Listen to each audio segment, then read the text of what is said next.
Hey, what's up everyone? Welcome back to another GTA 6 video. My name is Saintsfan, and today I wanted to talk about the driving in GTA 6 because obviously, look, that's a huge part of GTA games, and I'm kind of curious to know how the driving is going to be in that game. And we did see a bit of it in trailer 2. I think we'll have to wait until like the actual gameplay trailer to see it in full. But we can look at trailer 2 and some of the other screenshots and I think get a really good idea of how the driving is going to be. And that brings me to the main question that I want to pose. Should the driving be realistic, or how realistic should the driving be in GTA 6? So that's the question we're going to explore in today's video. Now there's a lot that goes into GTA driving. And I know one of the big debates is going to be, should GTA 6's driving be more like GTA 5 or should it be more like GTA 4? That isn't really what we're going to be talking about in today's video because that's a topic I don't know if you can really answer. GTA 4 was a little bit more realistic. GTA 5, of course, was very arcadey.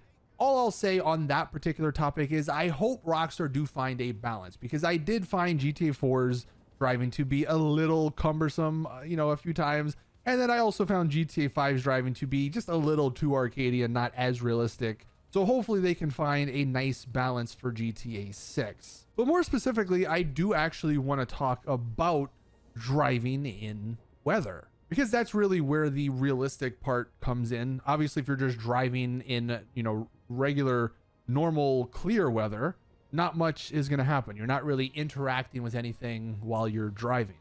But of course, when you're driving with bad weather, you have to deal with the rain, the fog, and whatever else comes with that. And what I'm going to showcase, some of the gameplay you're going to be seeing in this video, is actually from a few racing games that, and I'm not making this up, came out in 2014.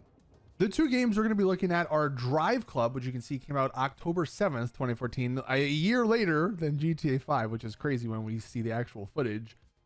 And then the other game is Assetto Corsa, which also came out in 2014, although I believe the footage we're going to see from this game has been modded a bit. But let's look at Drive Club first, because this right here, this is first-person footage of a race from Drive Club from 2014, and look how good the rain physics, look how realistic the inside of this car looks like when you're driving in the rain. It is sort of mind-blowing to me that this right here, what you're seeing, came out about a year after GTA 5. Now I know, look, there's a huge reason, and that's because GTA 5 is an open world. It's got so much more going on. All of these racing games, they are very limited in scope. Like, it's just racing, so they can afford to, go more on the physics and stuff. But we're in 2025, and like we've heard before plenty of times, Rockstar are striving for perfection with GTA 6. It's not crazy to think that something like this will be in GTA 6. Like, driving in first person might end up looking like this. And you can actually see it went from, or at least it looked like it went from rain to snow when they go higher up in the mountain. Now, Vice City isn't going to have mountains, so I don't think we're going to have to worry about snow. But yeah, that's a really cool little feature there. But the raindrops, obviously with the windshield wipers going, it looks super good. Now here we have another clip from Drive Club. Now this is in third person, so maybe this is more realistic for GTA guys, because I don't know how many people actually play in first person in GTA. Mainly because that's more of a recent thing. Like in the OG games, obviously it was all third person. But you can see in Drive Club here, even the third person camera gets a little bit of those rain effects on you to I guess make you feel a little bit more immersed into the game, into the driving. So if Rockstar want to go the more realistic route with driving, you might end up seeing something like this when you're driving in third person. Now I'm sure this does spark the debate of if third person should have all the effects and stuff. Me personally, for whatever reason, in first person I love all the effects, I love the realism, but in third person I don't love the effects on the screen. It just, I don't know, it annoys me kind of. So maybe the solution, if they did want to go super realistic with the driving physics, and the weather physics and stuff in GTA 6, is in first person it's super realistic, but then in third person it's normal. You don't really have anything, blocking your view or anything like that. But one of the other games that I wanted to show was the Assetto Corsa game, because this game actually had a mod that came out that enabled rain effects. I guess it was built into the game, but it wasn't in the final build or something. So they had to mod it in or mod it to work. But this game's rain physics look phenomenal. In this first clip, the rain, it's not too much, it's not too bad, but obviously you can see it is on the screen. The windshield wipers going. I personally think that looks fantastic. Here's another clip. Now, I think the FOV is like insanely high on this one, but just ignore that and look at the rain on the windows. Even the windows being a bit foggy is realistic. Now, regarding this clip specifically, you know, this sort of stuff always looks great in these racing games because, again, you're on a track, there's no one else to hit. But one of the things I do maybe wonder is if this would be too much in a GTA game just because you're having to deal with the traffic, the NPCs walking, whatever else will be in the streets. Maybe some people will like that because it'll force you to slow down a bit. You know, maybe your car won't handle as well in the rain. I saw this funny clip. I guess there's a way to not turn on the windshield wiper. And this is what it looks like when there is no windshield wiper. Like, imagine that being a scenario. I would not want it to happen very often, but imagine your car in GTA 6 got damaged enough where you lost a windshield wiper and then it started raining. And this is what your first person view looked like. It sucks, don't get me wrong, and it would be very annoying to deal with, but it's also hilarious. It's so cool that something like that could happen in game. Like, imagine you were in a police chase and this is what your screen looked like. Again, I know to some people that would be way too annoying and you don't want to deal with that, but when it comes to realism, you know, this is the sort of stuff that I've been seeing, and I'm like, I kind of hope we get that in GTA 6. And again, if they do what I also said, where the third person perspective, you wouldn't have any of this.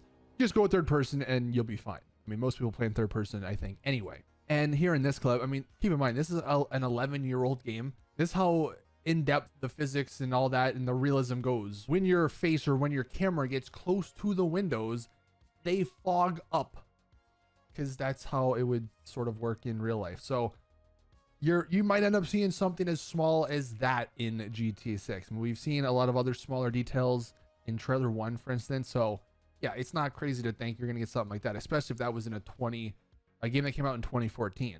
And here's the final clip. I think this one is another one that has a few extra mods in it, but just the rain and the windshield wipers, I actually would really like that in GTA 6, mainly because I did go to the expanded enhanced, because obviously you can't do this in RDR2, like the most recent game. There's no cars in that game. You can't drive around at night. But I did go into GTA 5 expanded and enhanced and drove around at night. And it is pretty unfortunate to see all the clips I just showed and then go play GTA 5 here. Now, the enhanced part with the ray tracing and everything is phenomenal. That makes the lightning flashes and stuff look amazing at night. But the lack of the rain effects on the windshield, on the car, obviously there's no windshield wipers, it does, at least in my mind, make it feel a little bit less realistic. And now I actually do want to take a look at trailer 2 and some of the screenshots, because some of the things I've just mentioned, I think Rockstar teased them in a few ways in these screenshots and in these clips. So first off, we have this screenshot of the cop car and all the NPCs here. And it's something that's not really noticeable, but if we do zoom in, you can actually see water beating off of the car here. Okay, so it's obviously not on the windshield, or it's not even them driving. But I wanted to point this out because it just shows the liquid physics in this game. You can actually see water beating off of the car. So we're gonna assume that's also going to apply to the windshield as well when it does rain. And it's not just on cars, by the way. You can actually see it on Jason. You can actually see his sweat like running down his arm here. So again, like the liquid physics, Rockstar really went pretty hard, it looks like, so far from what we've seen here. And I also want to take a look at this screenshot because it's very interesting how we're going to assume this is an NPC car. This is not, I don't think, Lucy or Jason driving. It doesn't look like them at all. But on the windshield, you can actually see pretty visible windshield wiper streaks. I mean, they're driving pretty clearly through a wet, muddy swamp. So you would imagine there's going to be mud and water, you know, flying up everywhere. And you can actually see on the right-hand side, like the windshield wiper would have pushed some of that mud and it's accumulating on that right-hand side of the windshield. And the only way that would happen is if the windshield wipers were on. And you can actually even see some of the streaks that the windshield wipers would produce because of this sort of environment they're in. So if here we're seeing NPCs using windshield wipers, more than likely we ourselves, when we're driving, are going to be able to use windshield wipers, or we're going to have to use windshield wipers. Maybe they're automatic. I'm not entirely sure how that's going to work. The only interesting part I will say is if we do look at the cop car in the background, it's a pretty spotless windshield. So I'm not entirely sure what that exactly says. I mean, the game's still a year out, so maybe some of this stuff isn't finished entirely, but it is pretty clear that Rockstar want to showcase like the immersiveness, the realism with the windshield wipers on the truck there. And even in this screenshot, now there's really not much context as to what's happening here. If this is like gameplay, if this is just a free roam little mini game thing, if this is a cutscene, we don't really know what's happening here exactly, but they're obviously washing the windshield of the car. And yet again, you can see just the realism with the physics, with the bubbles, with the streaks of stuff. So while it is just pure speculation, I do think what I talked about in this video with the realistic weather physics while driving, at least in first person, it kind of looks like we're going to be getting some of that in GTA 6 in some way, shape, or form. And to end the video, I guess I will say that it's obviously going to be a big jump going from GTA 5's very unrealistic driving and physics and all of that to what seemingly looks like a pretty immersive, realistic looking game in GTA 6. I guess we really just have to hope that Rockstar balance it pretty well. Like they don't go too far in one direction. And I kind of have faith that they will. But I guess let us know in the comments, what do you guys think on this particular topic? Do you want more realistic driving in these GTA games, or would you prefer less realism in these games? But that is going to do it for today's GTA 6 video. So thank you guys for watching. Please drop the video a like if you did enjoy. Subscribe for more GTA 6 content. And as always, I will see you guys in the next one.